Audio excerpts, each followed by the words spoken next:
राम राम सा खम्मा गणेश, स्वागत है आप सभी का my success centre YouTube channel पर। तो स्टूडेंट, आज हम सर्वोदय विचार परीक्षा 2022 के लिए ब्रह्मास्त्र सीरीज है वो शुरू करने जा रहे हैं। जी हाँ स्टूडेंट, ब्रह्मास्त्र सीरीज इसका पार्ट 1 है और इसमें क्या होगा, आपको नोट्स भी मिलेंगे। ठीक है, मतलब नोट्स किस के रूप में मिलेंगे, पीडीएफ के रूप में मिलेंगे, टाइप किए हुए। ठीक है, आपको नोट्स अलग से बनाने की जरूरत नहीं है, पीडीएफ है आपको मिल जाएगी और विस्तार से हम आपको बताने वाले हैं। मतलब इसमें है ना, जो क्वेश्चन है वो भी लेंगे, ठीक है, और नोट्स हैं वो भी लिखाएंगे। ठीक है, नोट्स भी। तो आप समझ चुके होंगे। अब आइए, अब आज के सेशन को शुरू करते हैं। और एक बार क्या करें, कमेंट में जय हिंद लिख दीजिएगा, जय हिंद। ठीक है, तो इसका ब्रह्मास्त्र सीरीज का पार्ट 1 है। सत्य के प्रयोग अथवा आत्मकथा किसके कहने पर महात्मा गांधी जी ने अपनी आत्मकथा है वो लिखनी, जो कि प्रारंभ है वो की, तो स्वामी आनंद के कहने पर। किसके कहने पर?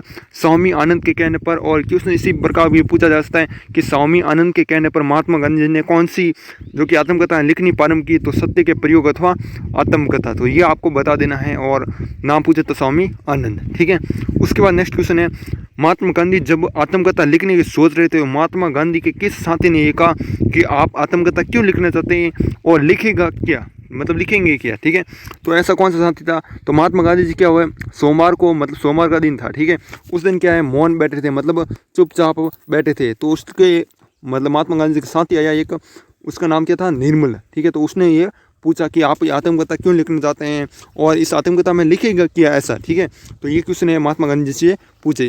ठीक है, और कब पूछे, मतलब सोमवार के दिन। तो बात पूछे तो आपको बता देना। उसके बाद महात्मा गांधी के अनुसार आध्यात्मिकता का मतलब क्या है, जो आध्यात्मिकता है उसका अर्थ क्या है। इसी प्रकार एक क्वेश्चन और भी हैं जो कि मैंने बता दिया। हालांकि महात्मा गांधी के अनुसार धर्म का अर्थ क्या है, धर्म का अर्थ नीति है और आध्यात्मिकता का अर्थ क्या है, नैतिक हो जाएगा। ठीक है, तो ये दोनों क्वेश्चन है आपको याद रखने हैं। आध्यात्मिकता का मतलब क्या बोलोगे आप, नैतिक। उसके बाद और धर्म का अर्थ क्या, नीति।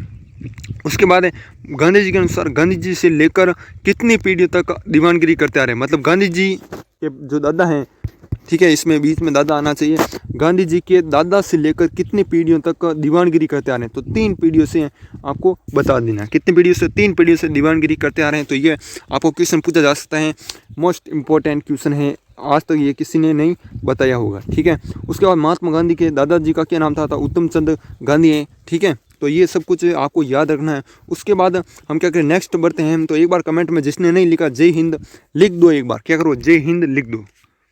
और आपको पता है जो हमारे क्विज हैं वो हमारे टेलीग्राम ग्रुप में होते रहते हैं। ठीक है, तो इसका जो कि क्विज है, टेस्ट है, मतलब कल होगा। ठीक है, कल होगा, उसके लिए अलग से ग्रुप है वो बने हुए हैं। और आप माई सक्सेस सेंटर जो कि हमारे यूट्यूब चैनल का नाम है वो जाकर सर्च कर लेना। बाकी इसका लिंक है डिस्क्रिप्शन में दे दिया है। ठीक है, जाकर ज्वाइन हो जाना और टेस्ट है वो दे देना। ठीक है, कल होगा शाम 8 बजे। इसका टेस्ट कब होगा? शाम 8 बजे होगा। ठीक है, उसके बाद आपको क्या करना है, जो नोट हैं लिखा हुआ है इसको आपको याद करना है। जी हाँ दोस्तों, नोट हैं, उत्तम चंद गांधी का अन्य नाम क्या है, तो ओता गांधी टेकवल है। ठीक है, तो ये आपको याद रखना है। हालांकि ये क्वेश्चन मैंने करवा दिया है। उसके बाद उत्तम चंद गांधी के जो कितने विवाह हुए थे, काबा गांधी के कितने विवाह हुए थे, कितने पुत्र हुए थे, सब कुछ बताऊंगा। पहला विवाह हुआ था जिससे 4 लड़के हुए थे। ठीक है, और दूसरा विवाह हुआ था इससे भी 2 लड़के हुए थे। ठीक है, मतलब 4 और 2 6 पुत्र हैं वो हुए थे किसके, उत्तम चंद गांधी के। 2 विवाह उत्तम चंद गांधी ने किए। तो ये सभी आपको है ना क्या करना, याद है वो रखना है। उसके बाद जो नेक्स्ट है, 5वां पुत्र है कौन सा होगा, करमचंद गांधी हो जाएगी, मतलब काबा गांधी। उसके बाद अंतिम पुत्र हैं वो भी आपको पूछा जाता है कि अंतिम पुत्र कौन होगा, तो तुलसीदास गांधी है, वो याद रखना किसका, उत्तम चंद गांधी के, मतलब। ठीक है, दूसरे व्यू में तो आपको बताना 5वां पुत्र तो आपको पूछा जा सकता है, तो आपको करमचंद गांधी या काबा गांधी बता देना। और अंतिम पुत्र मतलब जो लास्ट पुत्र है वो कौन सा हो जाएगा, तुलसीदास गांधी हो जाएगा। ठीक है, उसके बाद नेक्स्ट बढ़ते हैं। पोरबंदर की दीवानगिरी छोड़ने के बाद राजस्थानी कोर्ट के सदस्य थे कौन, उत्तम चंद गांधी। ठीक है, पोरबंदर की। उसके बाद राजकोट, फिर वांकानेर। ठीक है, मतलब ये सभी क्या है, ये करमचंद गांधी के बारे में। पोरबंदर की दीवानगिरी की, उसको छोड़ा, फिर राजस्थानी कोर्ट में मतलब क्या रही, जो दीवान है। ठीक है, दीवान मतलब मुख्यमंत्री, पहले ज़माने में दीवान कहते थे, अब मुख्यमंत्री कहते हैं। ठीक है, उसके बाद राजस्थानी कोर्ट के बाद कहाँ रही, राजकोट। और उसके बाद थोड़े समय क्या रही, वांकानेर, थोड़े ही समय रहे। और लास्ट बार कहाँ रहे, राजकोट में रहे। तो ये भी आपको याद रखना है। ठीक है, उसके बाद नेक्स्ट है, मृत्यु के समय वे राजकोट दरबार के पेंशनर थे। पेंशनर मतलब यही हो जाएगा आपका क्या, जो कि दीवान। ठीक है, तो ये सभी आपको याद रखना है। उत्तम चंद गांधी का अन्य नाम है ओता गांधी टेकवल हुए। 2 विवाह किए थे, पहले से 4 लड़के हुए थे, फिर बाद में 2 लड़के हुए तो।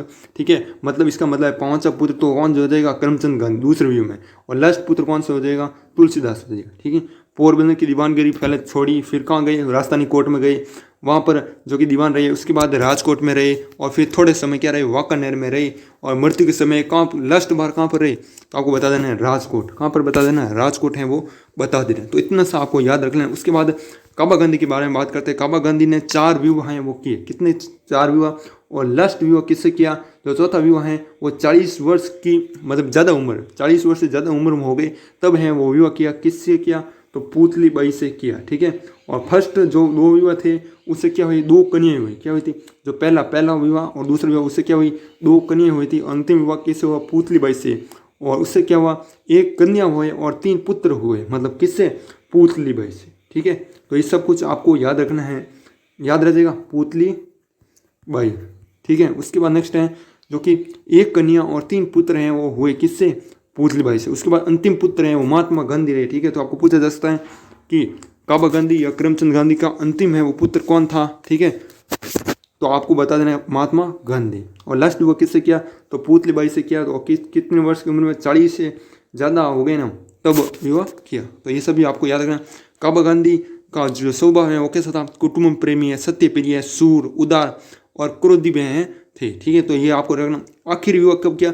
40 साल के बाद है वो किया। तो ये सभी पॉइंट हैं आपको याद रखना है। उसके बाद काबा गांधी करमचंद गांधी ने धन बटोरने का लोभ है वो बिल्कुल नहीं किया, ठीक है। तो इस कारण क्या हुआ है? महात्मा गांधी और उसके भाई, जो महात्मा गांधी के भाई है ना, उनके बीच क्या हुआ है? जो संपत्ति है वो बहुत ही थोड़ी, ठीक है। मतलब इनके दोनों के बीच बहुत ही थोड़ी संपत्ति है। वही जो भाई है, गांधी जी के पिताजी कितने वर्ष तक पढ़े थे? मतलब जो गांधी जी के पिताजी कौन है? काबा गांधी या जो कि करमचंद गांधी। तो आपको ये भी पूछा जाता है कि काबा गांधी का अन्य नाम क्या है? तो आपको करमचंद गांधी बता देना। और करमचंद गांधी का अन्य नाम क्या है? तो आपको बता देना है क्या? करमचंद गांधी का अन्य नाम काबा गांधी, ठीक है। तो ये आपको बता देना है। उसके बाद महात्मा गांधी का जो कि नाम क्या हो जाएगा? महात्मा गांधी का नाम मोहनिया। क्या हो जाएगा?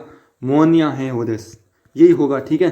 तो मेरे हिसाब से उसके बाद नेक्स्ट है गांधी जी के पिताजी कितने वर्ष तक पढ़े, मतलब कितनी तक पढ़े, ठीक है। तो गांधी जी की जो पिताजी हैं करमचंद गांधी या काबा गांधी, वो शिक्षा, उनकी शिक्षा नहीं केवल अनुभव की थी, मतलब एक्सपीरियंस ही था थोड़ा थोड़ा, ठीक है।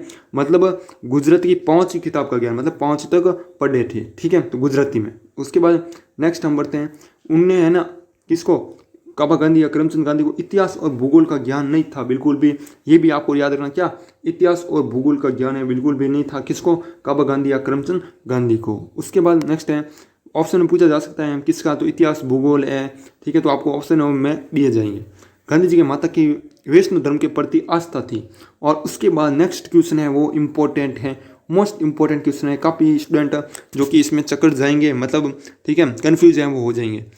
गांधी जी की माता विष्णु धर्म के प्रति आस्था थी। और उसके बाद गांधी जी की माता हमेशा हवेली जाती थी। हवेली मतलब है ना, हवेली का अर्थ क्या होगा? वैष्णो मंदिर। क्या हो जाएगा? वैष्णो मंदिर है। ये सभी आपको क्या करने याद है वो करने हैं। उसके बाद नेक्स्ट है महात्मा गांधी जी का यह कथन कब कहते थे कि माँ माँ सूरज दिखा, मतलब कब कहते थे? तो महात्मा गांधी जी है ना, जब महात्मा गांधी जी की माँ है ना क्या रखती थी? चरतु मास। क्या रखती?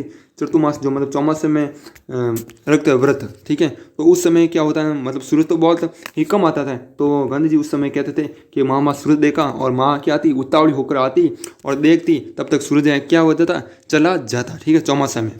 तो आपको चौमासे का अर्थ तो आप पता है। जब गांधी जी की माता चतुर्मास में व्रत रखती थी, और उस समय महात्मा गांधी की माता जी ने यह कहा कि वो सूर्य नारायण के दर्शन करेगी, भोजन करेगी चौमासा के समय, ठीक है। तो चतुर्मास के समय ये कहते थे कौन? महात्मा गांधी जी। उसके बाद नेक्स्ट है जो कि आपका महात्मा गांधी का बचपन है वो कहाँ पर बीता? तो आपको कहाँ पर याद रखना है? पोरबंदर में। और एक है और लैंड छूट गई थी, ठीक है। महात्मा गांधी का जन्म है वो कहाँ पर है, मतलब कब हुआ? तो आपको भादवा में बताना, मतलब जो चैत वैशाख जेठ आषाढ़ होते हैं ये महीने, तो हिंदू महीने, तो इसमें बताना है। तो उसमें क्या बताओ? संवत 1925 की भादोवदी 12 के दिन, ठीक है। और जो डेट पूछे तो आपको 2 अक्टूबर 1869 बता देना। और पोरबंदर में, कहाँ पर? पोरबंदर। और यदि ऑप्शन में पोरबंदर नहीं दिया हुआ तो आपको क्या लिख रहा था ना? सुदामापुरी आपको दिया होगा। क्या दिया होगा? सुदामापुरी, अथवा में, जैसा किताब में लिखा है वैसा मैंने आपको बताया। तो आपको सुदामापुरी है वो बता देना है। उसके बाद नेक्स्ट क्वेश्चन की तरफ बढ़ते हैं। यदि कमेंट में एक बार जय हिंद नहीं लिखा तो लिख दो प्लीज़, जय हिंद, कुछ नहीं लिखना आपको, जय हिंद लिखना है, ठीक है। कमेंट में लिख दो एक बार। और टेस्ट है शाम 8 बजे होगा आज, और कल भी होगा। इसका टेस्ट है वो कल शाम 8 बजे होगा, ठीक है। तो टेस्ट है वो ज़रूर देना। इसका लिंक डिस्क्रिप्शन में मिल जाएगा टेलीग्राम ग्रुप का, तो वहाँ से जाकर टेस्ट है वो दे देना। उसके बाद नेक्स्ट है महात्मा गांधी का बचपन है वो कहाँ पर बीता, तो बचपन है वो पोरबंदर में बीता। ठीक है, तो ये सभी आपको याद रखना। और कल हम क्या पढ़ेंगे, बचपन के बारे में पढ़ेंगे, गांधी जी बचपन में कहाँ रहे थे, ठीक है, कहाँ क्या क्या क्या महात्मा गांधी जी सब कुछ। ठीक है, पोरबंदर से पिताजी राजधानी कोर्ट के सदस्य बनकर राजकोट गए। उस समय गांधी जी की उम्र कितनी थी, 7 वर्ष। ठीक है, 7 वर्ष की उम्र थी कब, पोरबंदर से जो उनके पिताजी हैं काबा गांधी या करमचंद गांधी, राजस्थानी कोर्ट के है ना क्या बन गए, दीवान। तो उस समय ना राजकोट गए, तो उस समय गांधी जी की उम्र कितनी थी, 7 वर्ष। और एक बात और याद रखनी है, जो 7 वर्ष से सुनता है, महात्मा गांधी जी की सगाई भी क्या हुई, 7 वर्ष की उम्र में ही हुई, और 13 वर्ष में क्या हुई, जो कि विवाह हुआ। ठीक है, तो ये सब कुछ आपको याद रखना है। और इतने ही नोट्स है वो मैंने बनाए, बाकी कल और भी बना दूंगा, ज़्यादा बनूंगा। ठीक है, तो साथियों आज की इस वीडियो को हम यहीं समाप्त करते हैं। यदि सेशन है जो कि अच्छा लगा तो लाइक करो और चैनल को सब्सक्राइब जरूर करना। ठीक है, एक बार कमेंट में जिसने नहीं लिखा जय हिंद है वो लिख देना। टेलीग्राम ग्रुप का लिंक डिस्क्रिप्शन में मिल जाएगा, माई सक्सेस सेंटर जाकर है वो सर्च कर लेना। ठीक है, तो साथियों आज की इस वीडियो को हम यही समाप्त करते हैं। तब तक के लिए जय हिंद, जय भारत, वंदे मातरम।